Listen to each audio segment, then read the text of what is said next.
On a practical level, can you give me any suggestions? I do the focus wheel where I put the successful business in the middle, and that helps a little bit. Is that what I should be doing on a daily basis? Well, right now, you're whining. That's terrible. I'm sorry. It's all right. And it's natural. And the reason you are is because right now you're saying, I'm not doing what I'm supposed to do, and is there anything that you could do to get me to do more what I'm supposed to do so that I can, and we say, not right now, go have lunch. Don't try to do it when you feel like this, because when you feel like this, every effort that you put toward it just makes it worse. We're just giving you the principles and we're recording them. And so it will be easier for you. Yay, I can't wait to hear it again. It will be easier for you at another time. But always a fast solution is to step back and go general. Here's something. We're going to give you an example of something. We were talking with a person a few years ago who was trying to sell a house, and they really needed to sell the house. It'd been on the market a long time, and the needle wouldn't move. And it was weighing heavily on them, and it was worrying them. And so we asked them to tell us a little bit about where they were standing. In other words, why do you want to sell the house anyway? And so they described a house that they had outgrown and a house that was sort of falling apart. It wasn't really in great repair, and it wasn't up to their current standards of desire, was obvious from the conversation. So then we said, you are sending out an advertisement to the world that says, come and buy from me this house we no longer want for these reasons. And you're sending out an advertisement to the universe that says, come and buy these outrageously expensive doggy treats. Now, you're sending out another advertisement. Sometimes you say, well, you didn't actually say it. Why does my dog want your treats? Why? Oh, you're asking me? Why implies a question. Because Why? they are the best dog treats in the world. But why? Because they are the healthiest. Why? Because they don't put any crap in it, and they Why? don't lie to you, and they don't put dangerous things in. Well, then why are you crying?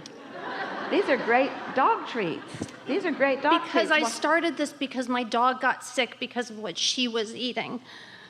And that made me really angry, and I made something that didn't exist. And I don't understand why everybody doesn't believe me. Well, first of all, words don't teach.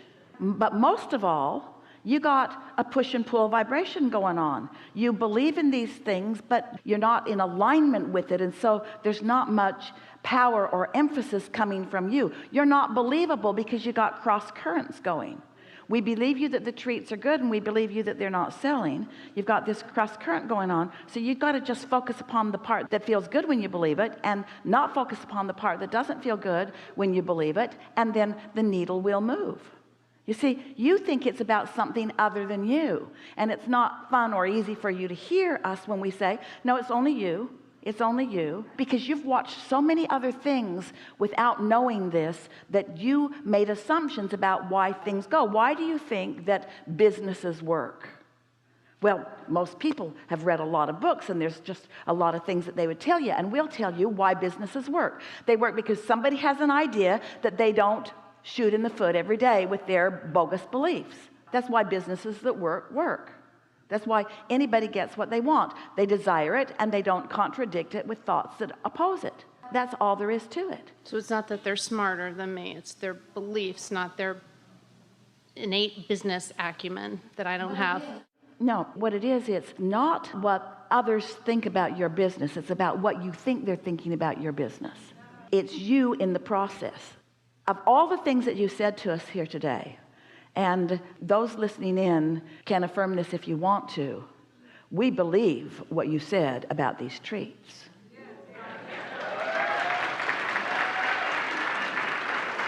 But the pain in you is evidence of you shooting yourself in the foot.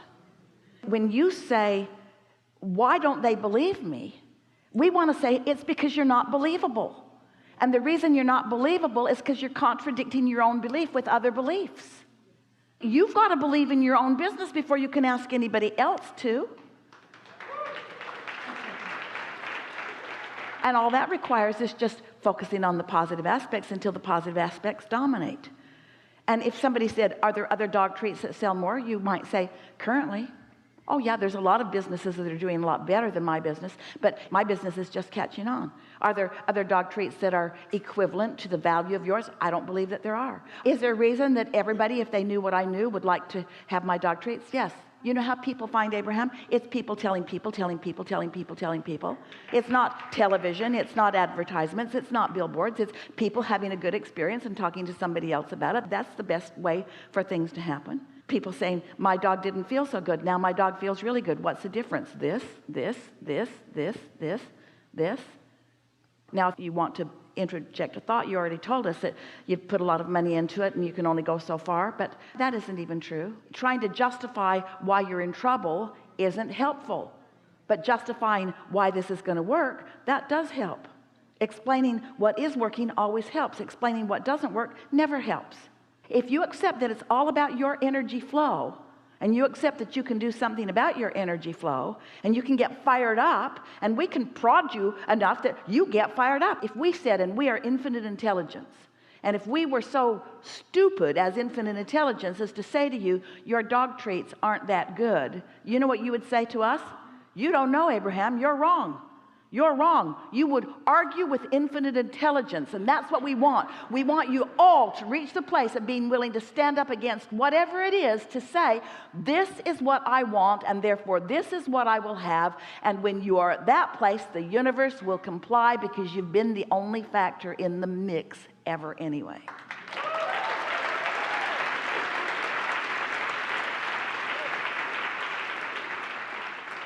You see, what makes you feel like you want to cry a little bit is that you feel powerless. Well, you're not powerless, but when you don't know what you're doing with your power, you feel powerless. But you're not powerless. And we know you've got this. You heard it from us. You really heard it from us. We're really pleased that you're willing and able to sit here and hear us talk about something so important and so personal in such a straightforward way, and you got every bit of it. And you don't feel vulnerable right now. You don't feel sorry for yourself right now. You're not whining anymore. You have a new conviction within you about your business that says what? This is the best dog treat in the world.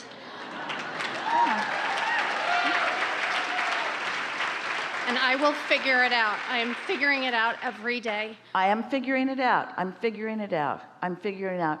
Unfortunately, no one in this room has a dog. Thank you very much.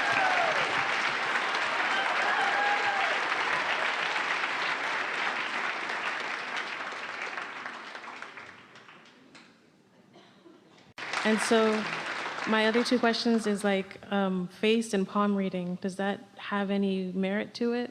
Give us a little more. I'm not sure. I was thinking about going to get one, and I think they read your face to see like your future, like how many children you'll have if you get married. Well, here's the thing. As you've been living your life experience, you have created a vibrational reality that some who are in vibrational alignment can catch a glimpse of. And in different ways with different ones of them, they can interpret what they see or feel or sense. And so the processes they use, like reading your palm or reading cards, they're not getting the information from the palm or from the card. They're getting points of focus that cause them to tap into the energy that give them clarity or impressions that then they can express. But this is always true. Some of what they've got going on sometimes is mixed in. Clearly how you feel is mixed in. So if you go in all uptight and insecure, your insecurity is going to serve as a sort of veil or fog that's going to make it more difficult for them to present things in a way that you can hear or trust them. So again, we're back to the same conversation.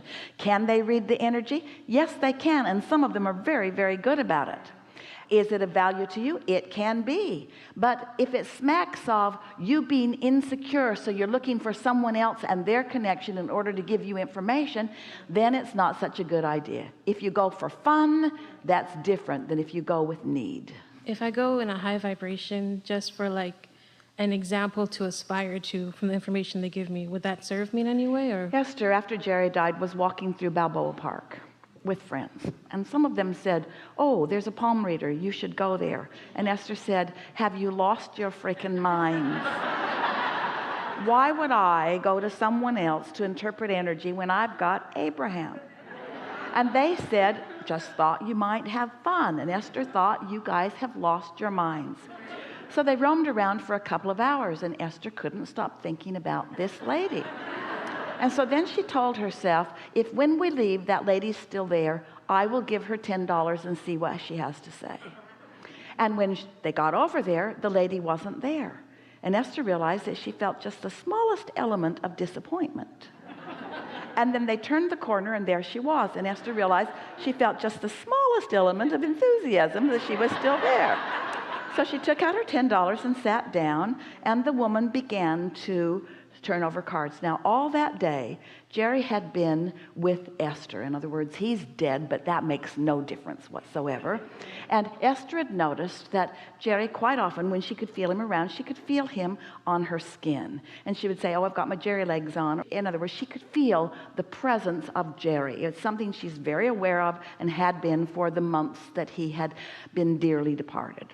And so she sits down, and the woman takes the cards, and the woman looked at Esther and then looked at Esther and then tried to look away and looked at Esther, and she said, have you got a man on your mind? Because you've got a man on the surface of your skin. Well, there was no denying that. Esther had never heard anybody say anything like that, and that woman didn't know Esther or know about Jerry making his transition, but she was reading the energy, and Jerry certainly was present. And while she had these cards, she also had intuitive knowing, and what she said was right on about that. So Esther thought, what else you got? So she turned over a card. Esther doesn't know anything about the tarot cards. She'd never even seen a deck before. She didn't know what any of it meant. While this woman proceeded to tell Esther the most wonderful things. And she said, and the money. Oh, the money. And Esther's thinking, well, she's got that one right too. And when Esther walked away, she said to the people who were with her, well, that's probably the kind of reading that she gives everyone. And all of them said, no, not so much. That's pretty much the most good news that I've ever heard anyone get, and you seem to get it all. And Esther thought, well, that's about right. That's how it should go. If I create my own reality, then wouldn't it be right that someone would read the reality that I'm creating? And so let's say that there are people who could read your cards. Let's say that there are people that could read your palm. Let's say that there are people that could read your relationship with your vortex. Let's say that they can tell you what you've got going on. Let's say that they really can tap in and they really can tell you what's going on. Well, the thing that we want to ask you is, do you really want to replace your own guidance with someone like that? Do you really want to be roaming around Balboa Park looking for somebody who doesn't even stay in the same spot? She moves around. One day she's there, and one day she's over there, and then she's over there. Sometimes she doesn't even come. What if you need to know? Where did you go?